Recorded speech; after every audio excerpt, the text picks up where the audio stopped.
Una actriz de cine, modelo, cantante estadounidense, una de las más populares del siglo XXI, considerada como una de las mujeres más destacadas de la historia, un icono pop.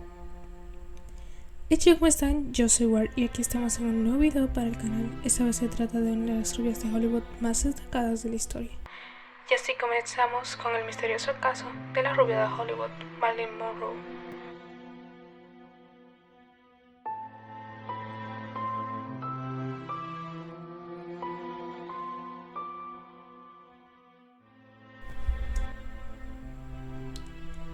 Muy bien, para entender un poco más la historia de Marilyn Monroe, vamos a hablar de su vida como actriz, de sus matrimonios y de cómo ella poco a poco fue decayendo. Marilyn Monroe, cuyo nombre real era Norman James Baker, pero nació como Norman James Morrison, nació en Los Ángeles, California, el 1 de julio de 1926. Su madre era Gladys Baker. Nació el 27 de mayo de 1902, una motora cinematográfica que supuestamente se casó con el noruego Edvard Mortensen, y poco después de separarse ella descubrió que estaba embarazada. Ya para el 1 de julio de 1926 nació en Los Ángeles su hija Norman James. Por problemas económicos y emocionales no podía mantener a su hija y la dejó al cuidado de un matrimonio adoptivo llamado Albert e Ida Bolivar, residentes en Hanston, California. Se le puso el nombre de Norman James, homenaje de su madre a la actriz de cine mudo Norma Talmadge. Fue dado en adopción tan solo a las 6 semanas de haber nacido, gran parte entre casas de familias adoptivas y orfanatos. Cuando su madre Gladys consiguió una casa propia, decidió llevarse a su hija, pero al cabo de unos meses sufrió una crisis nerviosa. La custodia de Norman James la obtuvo la mejor amiga de su madre llamada Grace McQueen, quien despertó el interés de la niña por el cine y que la incentivó para que fuera en un futuro actriz. Cuando su tutora se casó en el año de 1935 y se trasladaron a la costa oeste de los Estados Unidos, Norman James fue dada en adopción a otras familias. Pero McQueen consiguió su custodia tan solo 2 años después, solo por unos meses, después de que Norman acusara al marido de de haberla violado. La custodia lo obtuvo el tío del mejor amigo de su madre, Oliver Burning. A los 12 años volvió a ser violada, esta vez por uno de los tíos de Burning. A la edad de tan solo 12 años descubrió que tenía una media hermana mayor por parte de su madre llamada Berenice, y empezaron a escribirse cartas hasta que un día se pusieron en contacto. Hasta la muerte de Norman, ya convertida en la gran estrella de Marilyn Monroe, las hermanas tuvieron una relación muy estrecha. Mientras tanto, después de la violación, va a vivir con una de las tías de McQueen, hasta que la señora empezó a tener problemas de salud y le fue imposible cuidar de ella. Tuvo que regresar a casa de Grace, pero nuevamente el marido de Grace había recibido una oferta de trabajo y decidió mudarse, por lo que Norman tenía que volver a un orfanato. Para evitar esto, tomó una decisión que cambiaría toda su vida: casarse con el hijo policía de una vecina en junio de 1942. Fue su primer matrimonio. Norman tenía 16 años y con quien se casó James Dougherty, 21. Desde entonces ella dejó de estudiar para dedicarse a su papel de buena esposa y buena ama de casa. Después él fue a la guerra y ella se fue con su suegra a trabajar en la fábrica de munición de Radio Plane de Burbank. Pero mientras trabajaba en la fábrica, un fotógrafo la retrató. En su puesto de trabajo para una revista, su vida cambió cuando la revista Junk se fijó en ella y le propuso posar como modelo, y pronto saltó a la fama y en 1945 ya era conocida como el Señor de los fotógrafos. Apareció en 33 portadas, después de eso en revistas nacionales. Años más tarde inició su carrera en Hollywood con el nombre artístico de Marilyn Monroe. Desde finales de la década de 1940 aparecen muchos pequeños papeles gracias a un contrato con la 20th Century Fox. Durante esta etapa, con sus participaciones en La jungla de asfalto en 1950 y Eva al desnudo. En 1950, aunque Monroe se había convertido en una de las actrices más relevantes de la 20th Century Fox, su contrato no había cambiado de 1950, pues su salario era inferior al de otros actores y no contaba con las libertades de elegir sus proyectos ni sus compañeros de trabajo. Cansada de interpretar papeles de rubia tonta, se negó a participar en el rodaje de la comedia musical The Girl in Pink al lado de Frank Sinatra. Como consecuencia de su negativa, el estudio la suspendió temporalmente el 4 de enero de 1954. Pero esto no la paró, ya que el 14 de enero se casó con Joe DiMaggio, su segundo matrimonio, en el Ayuntamiento de San Francisco y celebraron su luna de miel en Japón. Su noviazgo interesó a los medios desde 1952, pero ya tras un breve receso, Monroe aceptó el papel de la chica en la comedia The Seven Year Itch de 1955, adaptación cinematográfica de la obra teatral con el mismo nombre.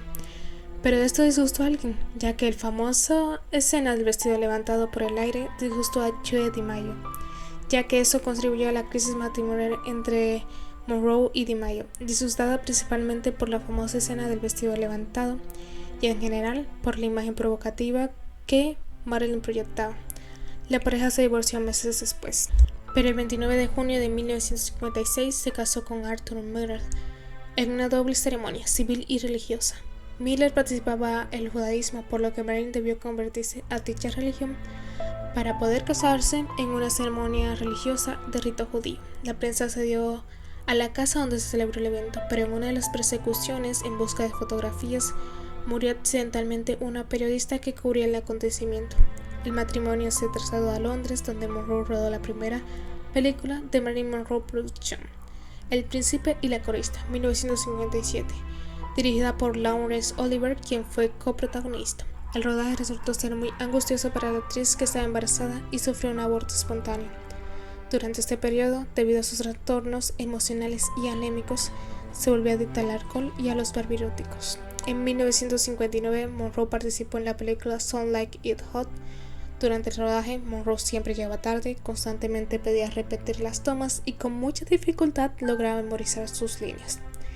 Esto provocó que se enemistara con sus compañeros, especialmente con Tony Curtis. El rodaje de la cinta fue también bastante angustioso, porque allí quedó embarazada, supuestamente, tras un breve idilio con Curtis, pero nuevamente abortó. Después de Some Like It Hot, la actriz firmó un nuevo contrato con la 20th Century Fox. Actuó en 1960 en el musical Let's Make Love, El Multimillonario. Bajo la dirección de George Cukor, el rodaje de la película se retrasó por las condiciones físicas de Monroe y porque, a petición de ella, el guión fuera reescrito por Arthur Miller. Monroe y Montag, uno de los actores, tuvieron un breve romance, estando ambos casados. Si bien ella le pidió que abandonase todo, cuando el rodaje terminó, él volvió a su país con su esposa. Durante este periodo, la salud y el estado emocional de Monroe se fue deteriorando notablemente. Por las noches, para combatir su insomnio, llamaba con frecuencia por teléfono al Dr. Ralph Crimson, su psiquiatra y psicoanalista. También visitó a otros médicos cuando él creía que era necesario. En el año de 1960, Monroe formó parte del elenco de la película de Memphis, Vidas Rebeldes. El estado anémico de Monroe no era bueno, faltaba con frecuencia al rodaje, tenía dificultades para poder concentrarse y para dormir consumía fuertes dosis de fármaco y alcohol. En el mes de agosto, Marilyn fue hospitalizada de urgencias en Los Ángeles durante 10 días. Los periódicos informaron que la actriz estaba cerca de la muerte, pero no revelaron la causa de su internamiento.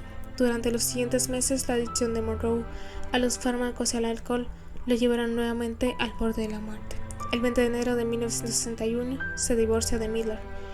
En el mes de febrero ingresó en la clínica psiquiatra Penny Wayne, una experiencia que ella misma describe como una pesadilla. Después logró comunicarse con Joe DiMaggio, su segundo matrimonio, quien hizo que la trasladaran del psiquiátrico a un hospital. Su delicado estado de salud le impidió trabajar el resto del año.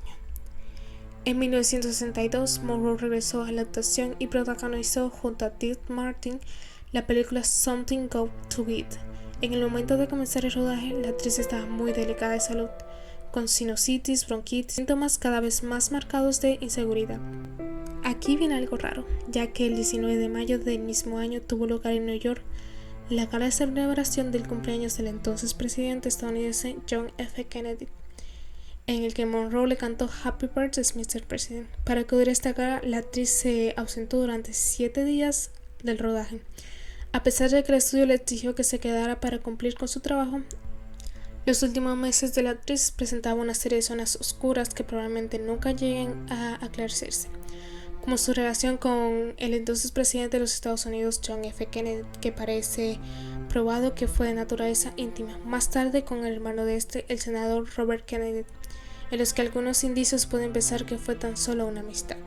El 5 de agosto de 1962, a las 4:55 de la madrugada, el jefe del Departamento de Policía de Los Ángeles, Jack Klessman, recibió una llamada inquietante. Su interlocutor era el Dr. Gleason, psiquiatra de Marilyn Monroe, y el mensaje era claro: la actriz había muerto.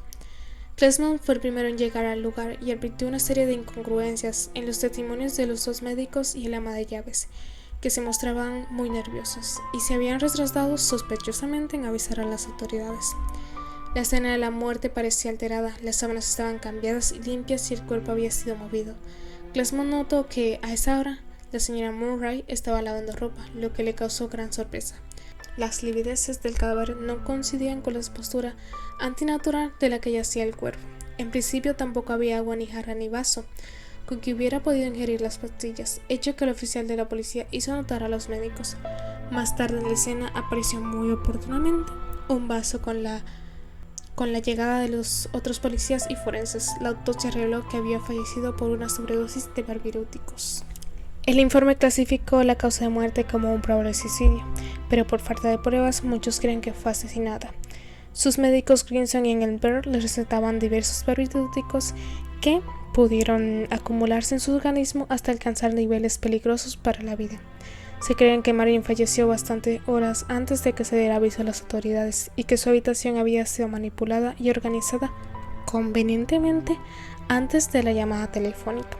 La hipótesis del suicidio distrae la atención sobre la posible responsabilidad de sus médicos personales en la muerte y los salvaría de cualquier imputación penal.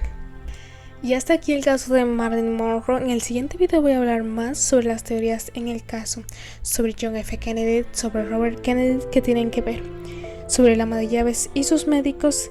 Denme todas sus teorías en los comentarios que los estaré leyendo. Dejen muchos likes, suscribirse y activar la campana de notificaciones, que nosotros nos vemos en la siguiente parte.